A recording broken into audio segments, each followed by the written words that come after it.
Political పార్టీస్కి కాన్స్టిట్యూషనల్గా సంబంధం ఉండకూడదు. సో అది ఒక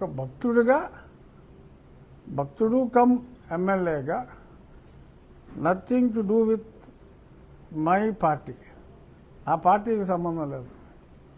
ఒక రామభక్తుడిగా పేరులో కూడా రాముడి పేరు మరి ఎందుకు పెట్టారో పేరులో కూడా ఉంది. తోటి రామభక్తులతో ఆల్రెడీ రాముడి కార్యం మీద ప్రజా బాహుల్యంలో ఎస్టాబ్లిష్డ్, ఎస్ ఆయన రామభక్తుడు, వేణుగోపాలరాజు గారు రామభక్తుడు, విహెచ్పి హెడ్, వెంకటేశ్వర్లు గారు స్టేట్లో విహెచ్పికి అధ్యక్షుడిగా కూడా ఉన్నారు. బట్ ఇక్కడ ఇందులో సభ్యుడిగానే ఉంటారు ఇండివిజువల్గా, రాష్ట్ర విహెచ్పి అధ్యక్షుడిగా కాదు. వెంకటేశ్వర్లు గారు ఒక శ్రీరాముని భక్తుడిగా వారు కూడా ఇందులో ఒక సభ్యుడిగా వారి మనోరథం మేరకు ఉంటారు. సో ఇది పూర్తిగా ప్రజల కొరకు, ప్రజల చేత, కేవలం ప్రజల ఆర్థిక సహకారంతో నేను ఒక్కనైనా కట్టేయగలను గుడి, అది విశేషం కాదు. బట్ ప్రజలు ముందుకొచ్చి నిర్మించుకున్నారు. దీనికి కావాలని చిచ్చు పెడతానికి ఇతను వచ్చాడు, ఏదో మాట్లాడాడు అని చెప్పి తెలంగాణ నుంచి ఒకడు, అదొక కుమారు, మళ్ళీ 4వ కుమారు, ఇలా రకరకాల కుమారులు రంగప్రవేశం చేసి మాట్లాడుతున్నారు. ఇది రికార్డ్స్ ప్రకారం కన్ఫర్మ్ చేసిన రామాలయ స్థలం. సాక్షివాడు కూడా వెరిఫై చేసి పరిశోధించి రాసిన ఆర్టికల్లో కూడా స్పష్టంగా రామాలయం అనే ఉంది. సో కాబట్టి రామాలయం స్థలంలో ఆ పాత దేవాలయం స్థానంలో కొత్తగా సిమెంటు ఇటువంటివి ఏమీ లేకుండా పూర్తి నల్లరాతితో ఒక మాన్యుమెంట్ లాగా చక్కగా అక్కడికి వెళ్తేనే ఒక భక్తిభావం ప్రతిబింబించేలా ఈ దేవాలయం నిర్మాణం చేపడతాం. మొన్న ఎంపీ గారు కూడా అక్కడికి వెళ్ళి ఆయన కూడా విహెచ్పి వారు చేపడతారని చెప్పి ఏదో ఒక మాట కూడా అన్నారు. ఇందులో విహెచ్పి నాట్ యాజ్ ఏ సంస్థ, విహెచ్పి సభ్యులు ఉంటారు, వ్యక్తులుగా, మళ్ళీ చెప్తున్నా వ్యక్తులుగా. సో పొలిటికల్గా ఇది ఏ పార్టీకి సంబంధించింది కాదు అని ఎందుకు ఇన్నిసార్లు నేను చెప్తున్నాను అనేది విజ్ఞత కలిగిన మీ మీడియా వారికి ముందు అర్థమైతే ప్రజలకు ఆ విజ్ఞత మీకన్నా ఎక్కువగానే ఉంది. సో కాబట్టి వారు దాన్ని అర్థం చేసుకోగలరు. ఎందుకంటే ముందు మీరు ఏదో ప్రశ్నలు వేసేస్తారు కదా, అందుకని చెప్తున్నా. అన్ని ప్రశ్నలు వేయక్కర్లేదు. ఈ విషయంలో ప్రజలకి ఎందుకు ఇంత స్పష్టంగా చెప్తున్నానో అనేది అర్థమవుతుంది. సో ఈ క్షణం నుంచి ఆ అకౌంట్లో 10,000 దాటకుండా ప్రిఫరబుల్లీ 100 రూపాయలు క్యూఆర్ కోడ్ రేపిస్తాం. అది పంపితే so everything will be taken care. So అది అక్కడ ఎటువంటి కన్ఫ్యూజన్ లేదు. అది హిందువుల స్థలమే. ఎటువంటి ఆటంకం కలిగినా చూసుకుంటాం. అది అప్పర్ లిమిట్ సార్. మళ్ళీ శ్రీరామనవమికి అనేది ఖచ్చితంగా చేయాలని, ఆ లోపే దానికి ఒక 2-3 నెలల ముందే కంప్లీట్ చేయాలనేది ఆశయం. ఇప్పుడు మీరు అత్యంత ఉన్నత స్థానంలో ఉండి మిమ్మల్ని అక్కడ రానివ్వలేదు. ఇప్పుడు 80 లక్షల విలువైన ఆస్తి డబ్బులతో సేకరించి ఆదాయాన్ని కడదామని ఉద్దేశంతో భక్తుల సహకారంతోనే ప్లాన్ చేస్తున్నారు. భవిష్యత్తులో ఇక్కడికి భక్తులకి వెళ్ళడానికి ఎటువంటి భరోసా ఉంటుందంట? అది భక్తుల చేతుల్లోనే ఉంటుంది. అది భక్తుల చేతుల్లోనే ఉంటుంది. ఖచ్చితంగా ఎటువంటి ఇబ్బంది ఉండదు అనే నేను అనుకుంటున్నా. ఎందుకంటే రౌతు కొద్దీ గుర్రం. మీరు వదిలేశారు. ఆడ కేసు కడతాడు, నేను ఎస్సీ ఎస్టీ కేసు కడతానంటే మీరెల్లా అల్లలాడిపోతున్నారు. ఎందుకు భయపడాలి? ఎందుకు భయపడాలి?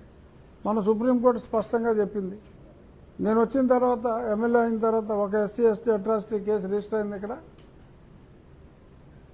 ఏదైతే మన సుప్రీంకోర్టు చెప్పిందో నేను అదే ముందు నుంచి చెప్తున్నా. వెరిఫై చేయండి, శ్మశానాలు వెరిఫై చేయండి. సరే, అమ్మ శ్మశానం అంటే బాబు శ్మశానం లేదంటున్నారు కొందరు.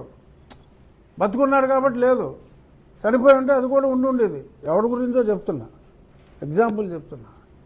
ఇక్కడ a regular church visitor who is following Christianity, అతనికి ఎస్సీ అట్రాసిటీ కేసు పెట్టడానికి కానీ, ఎస్సీ బెనిఫిట్స్ రిజర్వేషన్ ఉద్యోగాల్లో వాటిల్లో బెనిఫిట్స్ తీసుకోవటానికి కానీ ఎటువంటి అధికారం లేదు అని నేను 5 సంవత్సరాలుగా మొత్తుకుంటున్నా. 5 కాదు 6 సంవత్సరాలుగా మొత్తుకుంటున్నా. కోర్టు ఆర్డర్స్ కూడా ఇంతకుముందు కూడా ఉన్నాయి. ఇప్పుడు మళ్ళీ సుప్రీంకోర్టుకి వెళ్ళిన తర్వాత చాలా స్పష్టంగా చెప్పడం జరిగింది. సో దీనికి కూడా ఆ పిచ్చి కుమారులు ఇద్దరు అదే మీరు పట్టించుకోకర్లేదు అంటున్నారు. అంటే వాళ్ళు మరి ఏం చదువుకున్నారో, కాపీ కొట్టి పాస్ అయ్యారో నాకు తెలియదు. కానీ సుప్రీంకోర్టు చెప్పిన తర్వాత సుప్రీంకోర్టు తీర్పు తప్పు అని బరితెగించి బజార్లో మాట్లాడటం, అది వారి సంస్కారానికే మనం వదిలేయాలి. అంతకుమించి మనం చేయగలిగేది ఏమీ లేదు, నవ్వి ఊరుకోవటం తప్ప. చాలా స్పష్టంగా చెప్పింది సుప్రీంకోర్టు. ఇది ప్రభుత్వ బాధ్యత కూడా. ఎవరైతే, ఎందుకంటే నాకు ఎన్నో దళిత హిందూ సంఘాల వారు నాకు రిప్రజెంటేషన్స్ కూడా ఇచ్చారు. వీరి వలన రాజ్యాంగం ప్రకారం రిజర్వేషన్కి అర్హత లేకపోయినా మాకు ఎలిజిబిలిటీ ఉన్నప్పటికీ మాకున్న అవకాశాలు పోతున్నాయి అని చెప్పి వారు కూడా మాట్లాడటం జరిగింది. సో కాబట్టి ఖచ్చితంగా వారి రాజ్యాంగం వారికి ఇచ్చిన హక్కుల్ని ప్రొటెక్ట్ చేయవలసిన బాధ్యత కూడా ప్రభుత్వం మీద ఉంది.